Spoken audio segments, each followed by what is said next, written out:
Well, Merry Christmas to everyone that is in the same boat as me and had Lance Morris in their side, Jake Weatherald. So they were two terrific trade-ins. And then, Richardson was great round one for me, but a 7 ended up getting counted in my score given Lance Morris got a 3.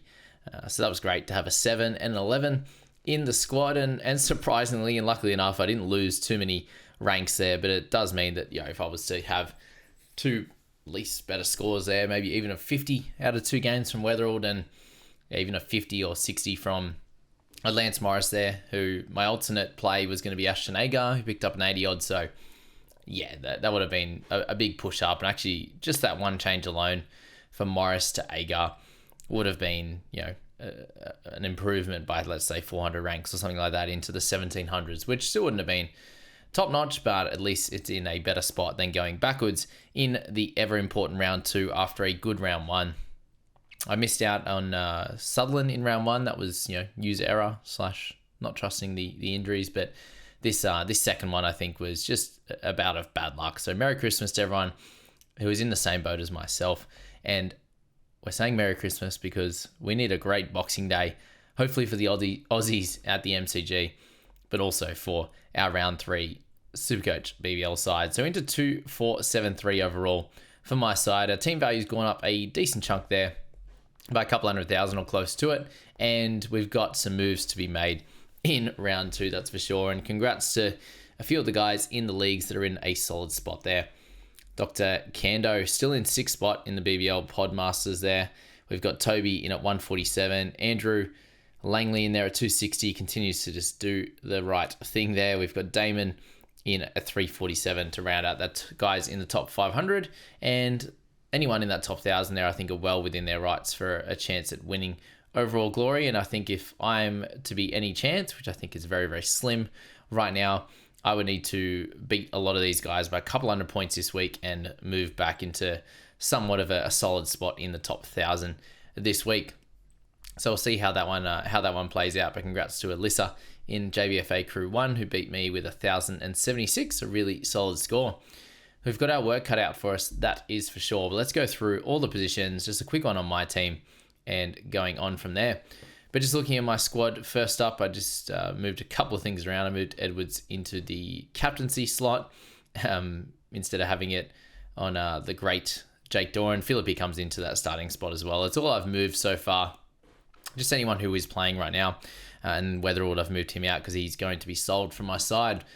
But looking at the team right now, coming into this week, it's likely that we won't see Doran, Weatherald, Constas, Richardson. Not sure with Morris, but let's just say he's part of that list at number 5, and a decent chance we don't see a Scott. But we'll say that he's playing right now, number 5 for Morris, and then O'Neill and Zampa, 6 and 7. So out of my squad, I do need to make some changes. It's likely going to be double booster, especially given my ladder position. Right now, I think we need to get in a good position as quickly as we can, target this double game section here, get some price rises, get things moving in the right direction after a bit of a stutter this week just gone. So yeah, that was pretty tough. As you can see, there were some good decisions in there. I did bring in Ashton Turner. Fees 109 across the double, which was nice. Morris and Weatherall with my 2 other bring-ins, which made it a little bit tough, that's for sure. So, and then Matt Short, vice him, captain Doran. So I picked up Short's vice captain there. But of course, he was the lowest again out of the options there. Connolly was highly captained in the end, and a cracking game too. He was very, very impressive. And Overton, the 164 there for him. So both those guys with a better vice captain or captaincy option, and that's fine. You leave 30 or so on the table, 50 if you're Overton there in that one. But it was nice to have a few hundreds in there with Henry Thornton, Turner, Connolly, Short, and Overton, which just saved me from losing too many ranks, but a few low ones in there as well. I actually benched Tom Curran. That's the switch there. Tom Curran comes in now for Weatherall, but I benched him in that first game with the emergency on, knowing that I wasn't going to be able to take his score. And it was him or Stoinis, and I picked up 16 points there with Stoinis at least, so that was cool. He's just an odd one at the moment, that really cracking game first up, and then just hasn't bowled too great since then. So it was a good thing that he was lucky enough to bat really well, especially in that first game. But since then, he hasn't been as good. He picked up a few batting points in this one, helped them to a good total in the end. But he struggled a little bit, and hopefully he plays a better one in this upcoming fixture on Boxing Day. So we've got the Sixers up against the Stars in that one. So make sure, obviously, guys like Curran, like Stoinis, you're getting them in your starting side. The Sixers have a double as well. Get them in your starting side along with the Brisbane Heat. So make sure all those guys are settled into your starting squad, and then do some looping with any Perth Scorchers that you keep. So if I manage to keep an Ashton Turner, he'll be in my loop slot for that second game there. But the question is going to be, can I loop in that batting slot, or will I be only able to loop in the bowling slot there? So we'll see how things play out with my trades. But looking at all the positions right now, let's just have a quick look at a wicketkeeper for a second there. We do have Jimmy Pearson and Josh Philippe both on the double this week, which is going to be helpful, that's for sure. For looking down the line, I think we do see Tom Banton come in with a wicket-keeping bat slot. So he's an interesting target as well at 117, who hasn't played yet, but can hit a big ball, and he had some good moments for Brisbane Heat last time he was out here. Obviously, he didn't absolutely crush it, or they would have priced him at that sort of 152 range. But he's definitely a guy that could come out and be a more interesting option. I would probably take him, to be fair, over the other two options at this point of the season. If you still own Harper, I think he turns out he could be played. He's got two really good scores in a row, 240 odds with the bat. And yeah, surprisingly done a really solid job, of course, after I owned him last year. That's for sure. Same with James Bazley. What a frustrating one for me as well last year. If you were following along, I did pick him up at about that 120 price point or something like that, and he absolutely shit the bed as well. So yeah, Harper and Bazley on my SADS list after watching them come out and score really well over the last two games that they've played. So tough on that standpoint for sure. You could take a punt on Ben Duckett. He is at 141k though, a bit more expensive, but coming off a 10. That it wasn't great for him on that front. A terrific catch, but nothing with the bat, unfortunately, there. But we know that he has the tremendous upside and could be a guy that will be lower ownership than Philippe and these types of guys, along with Tom Banton, who's at 0.1% right now with only 50 teams with him in their side. I think they're the two if you want the point of difference. And then as guys that are a little bit more higher ownership, it is Philippe, and then Pearson is at 14. So that's the wicket-keeping slot. Do you go that little bit cheaper for Banton? Do you go a bit more expensive with Duckett, or do you stick with a Sam Harper for that double? Okay, on the batsman slot, and just remember, guys, it is Heat, it is Sixers, and it is Stars on the double this week. And the following week will be the Renegades and also the Adelaide Strikers. In our batsman slot, Connolly's an interesting one. They do come into a lot of doubles, but a low break even, a really good role, batting 3, bowling 4, 3 to 4 on the weekend there. He's Monday night. He's a guy that could be held another week, but at 161k, if you do need to sell him at that price point, it's very similar to that with Berendorf. They don't have any doubles to come, and you could use that cash in another facility, another way, that's for sure. But if you're in my situation, you've got guys like Morris and Richardson, they could be the guys to go, and you might trade someone else out. But we'll see how that one plays out over the next little bit. Richardson, Morris, Connolly, Weatherald are all guys that I could potentially look at selling, even a Consist at this point. All the rest of the guys, I feel like they need to stay, given they have doubles this week or they have doubles next week with the Strikers. So yeah, that's where you could look to hold or sell, depending on the situation you're at this point. But moving on to the batters this week, the only guys outside those three teams that I'm talking about in Brisbane Heat, in the Stars, and also the Sixers, the only ones you probably want to look at is Mitch Owen. So he's closer to 90k right now, and obviously coming off that ton, 151 in SuperCoach, incredible efforts there.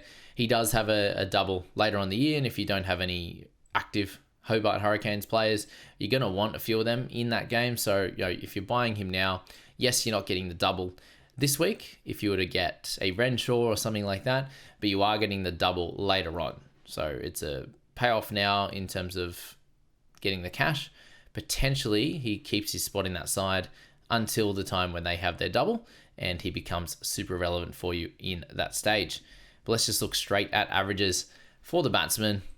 And Nathan McSweeney with 138 on his game the other night. An incredible chase, an incredible effort from him bouncing back from being dropped from the test side. It was so great to see for him. to get that win and to get that great score after building slowly. And shout out to Connolly last night as well, who's incredible on that really tough wicket. But the batters, last week you see here guys that have a really good average. None of them in that top 6 scored all that crazily well. Like Jack Edwards, another really solid 65 after a 75 first game. I think he's one of the more important plays this week at 153k. If you don't own as yet, you've got him and you've got Paul Walter at that price point there with the really nice rolls. And I would select Jack Edwards before Walter, just on break evens for one, but he's looking a little bit better form and bats a bit higher at this point. Stoinis most people own, so stick steady with him. Enriques came back to the pack. He's 121k now, so hard to buy. Renshaw at 82k, I think is a really solid pick if you want a double game player this week. He looked incredible in that innings the other day. Hit them so clean. He looks a bit freer in his motion, which is great. So at 82k is a fun one to have a look at. Jack Wood, unlikely to get back into that side. Maxwell at 236, coming off a 40. Picked up 15 runs, got a wicket there, and some dot balls. So a solid hit out without anything crazy. We know that if he's going to be bowling sort of that close to 3 overs, plus batting at number 3 or 4, he's going to be a fun one to own. But 230, you have enough capital to be able to get to him. Some people will be looking at selling a short or an Overton to him. Could work. But you're also transferring a double game player for next week. Yes, you can come back to him. You can go Maxwell this week and then back to short. But you are just sacrificing an extra player involvement or an extra double.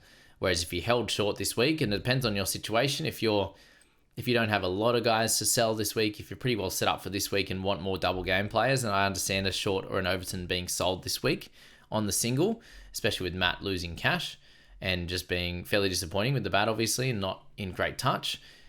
If you're in a situation like myself, I think that I need to keep hold of him and hope that he has a big single game and then he can go back to dominating next week. And I'm trying to get as many player involvements just to try and catch up, to be honest, and hope that one or two of these bigger price guys that I can't afford unless I was to sell him do fail a little bit. So I'm going to have to ride the roller coaster of probably leaving Maxwell out of my side, but I suggest that some of you guys do the same as me and some of you guys don't. It depends on your team situation and the cash you have available.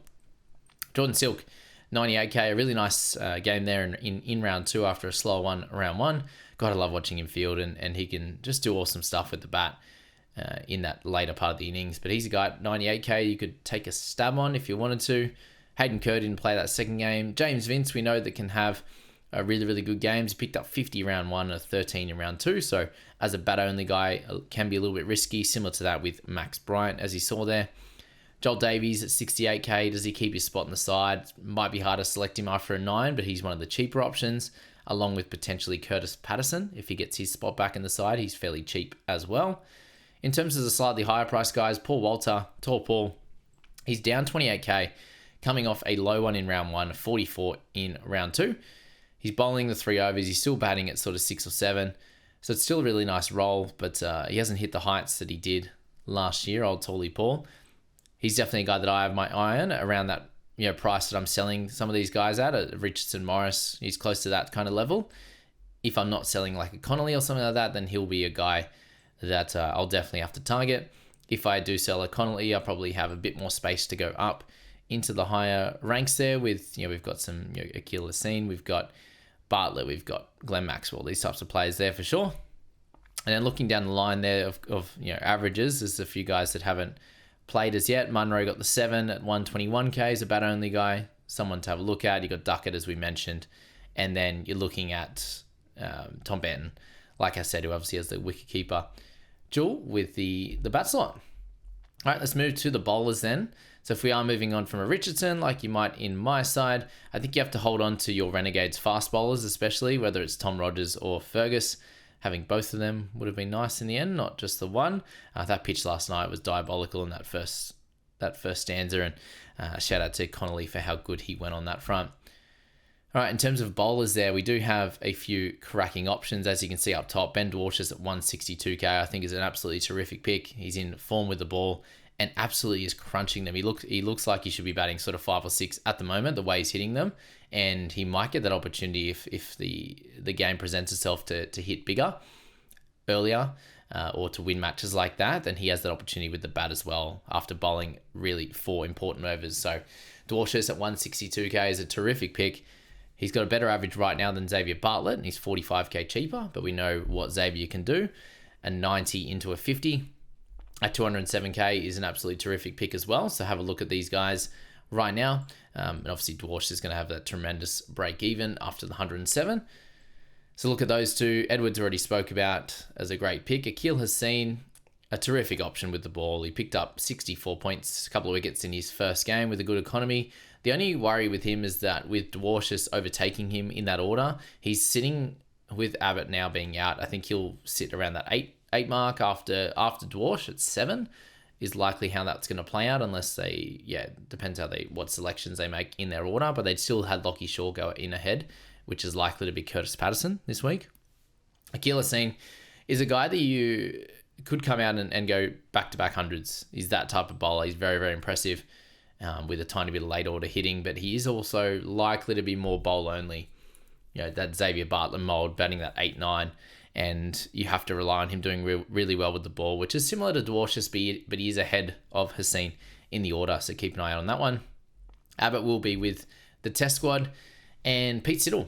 He had that rest in game 2. I'm not sure if that was just a selection base, but he bowled that well in that game just then. You would hope that he does get the opportunity to play both those games. So at 85k in the bowling slot, if you need someone at that price point to help you out in other ways, he's a guy that could definitely do a cracking job.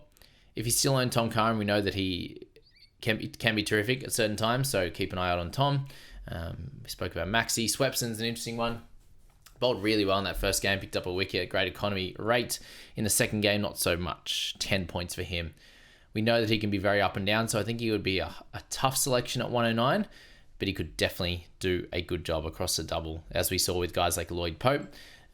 It can be really hit if you're bowling well, and then guys like Boyce, who got 30 odd and a couple of overs only in the second game, it can be miss as well, as we know with leggies. The only one we haven't spoken about, which we'll get to in a second, is Osama Mir. After we get through these cheap guys, you've got Prestwich, who got a 44. Tom Whitney, I think we might lose Whitney, especially if Johnson comes back. But those two guys are in there without Nisa and Johnson, and it's likely Whitney to go, but we'll see how that one plays out. Kuhneman, a tough start for him, averaging 21 across the 2 games, but we know his pedigree as well after last year being at 137k price, so we know he can do well, but it might be one to leave. And if Johnson's good to go, he's going to be a really fun selection there, if he is fit to play though. That's the big question.